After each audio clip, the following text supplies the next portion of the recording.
Welcome to the short podcast series on the 6 obstacles to embodied spiritual practice. My name is Dr. Michael Smith, and today we're going to talk a little bit about audience consciousness. So audience consciousness is a phenomena that has concerned meditation teachers for at least the last 1,000 years. The more we as human beings learn to sit and watch, sit and read, sit as children at a desk and learn, the more time we spend in the audience, the more separate we become from our birthright of belonging and beingness and connection. If you haven't read the article introducing the 6 obstacles of modern embodied spiritual practice, I'd encourage you to do so. And here's a quick list. So the first one is audience consciousness, which we're talking about today. Number 2 is dopamine and acetylcholine dysregulation. Number 3 is restlessness and somatic anticipation. Number 4 is momentum and meaning.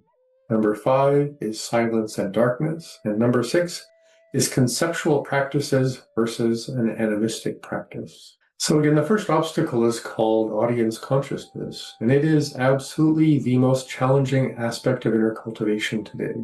In practice, we mostly watch our experience, often more than we interact with the source of our experience. Imagine going to a Shakespearean theater. You sit and watch the drama unfold. You naturally clap and boo along with everyone else while having a non-stop cascade of opinions of everything that is happening on the stage. From a meditation perspective, the next step is to get up on the stage and enact some changes to the classic script and characters. Eventually, you may sit still and wait long enough for the stage to become silent and empty. If any action could help, it may simply be getting onto the stage with a broom and just keep sweeping. Allow the broom to fill that space with the sacred sound of shh, shh, shh. In the podcast for this obstacle, I will describe how this begins, progresses, and eventually distorts attention itself.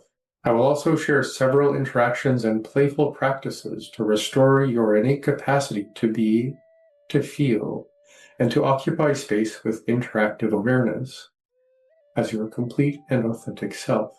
Imagine for a moment most modern childhoods. First, let's take a moment and consider how malleable children are.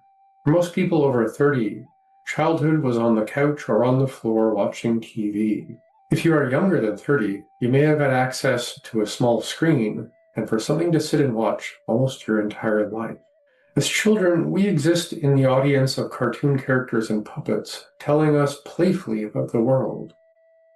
And then we go to school and watch hopefully engaging people explain the things that we need to know. A few years later, we start watching cartoons about warfare and violence.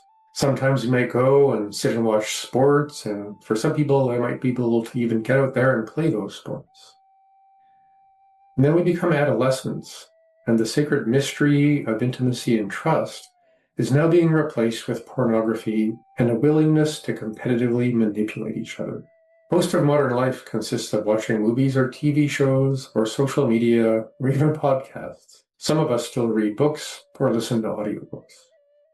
Still in the audience. With the internet, we can now sit and watch almost anything imaginable, any time of day for the rest of our lives.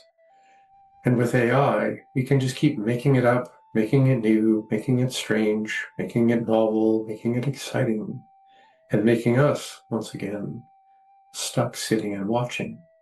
In a lot of modern meditation traditions, we actually begin by sitting and watching our mind. And given how we experience our attention in 2025, that is probably a good first step. Silence has become an uncomfortable place.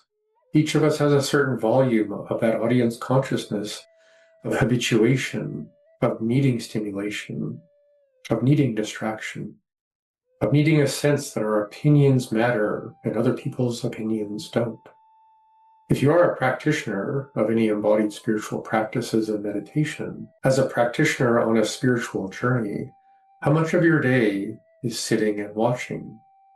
Or just sitting and watching yourself do repetitive things? And how much of each day are you directly and completely in attuned connection, appreciating every tangible nuance of the interaction? Shifting our attention from an audience consciousness point of view to an interactive, co-creative point of view is the first stage of meditation and inner cultivation.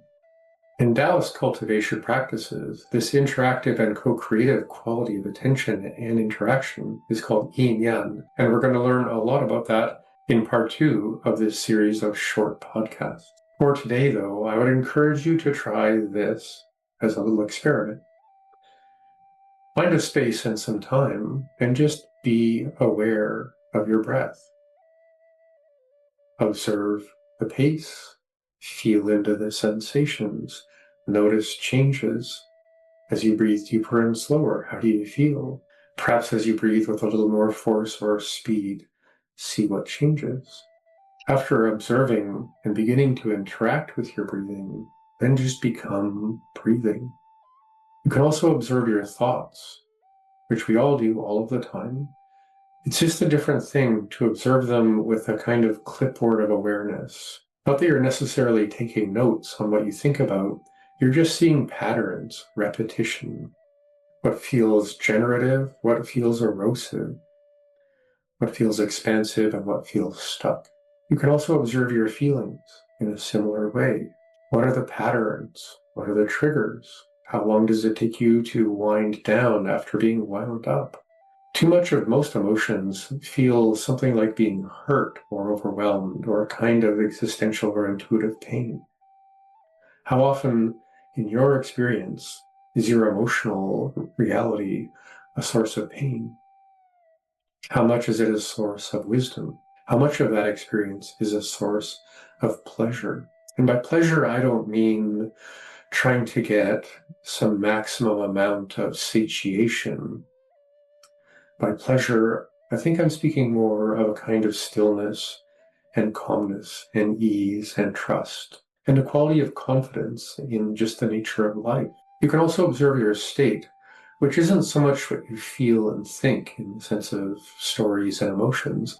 It's more about your quality of state, your state of being, the state of your mind, not the content, the state of your feelings, not the feelings, the way you embody your day.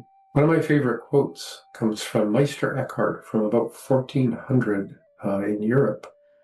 And he liked to say, all beings come into being in a state of being.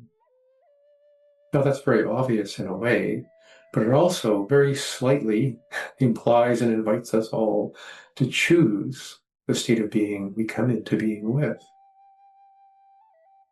When you start enacting your state, employing your skillfulness, deeply engaging and interacting with your practices, you are no longer observing your state.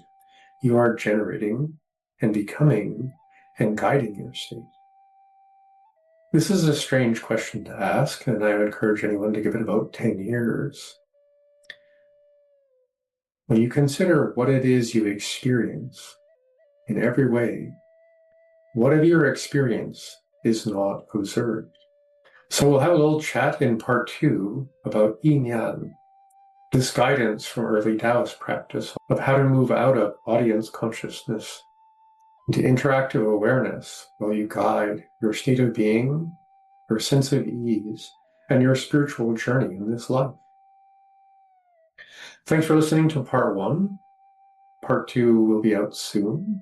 Please, if you can, use a little bit of your algorithm alchemy and like, subscribe, share, comment, ask a question, just so other people have a chance to consider these questions as well. Thank you, and have a wonderful day.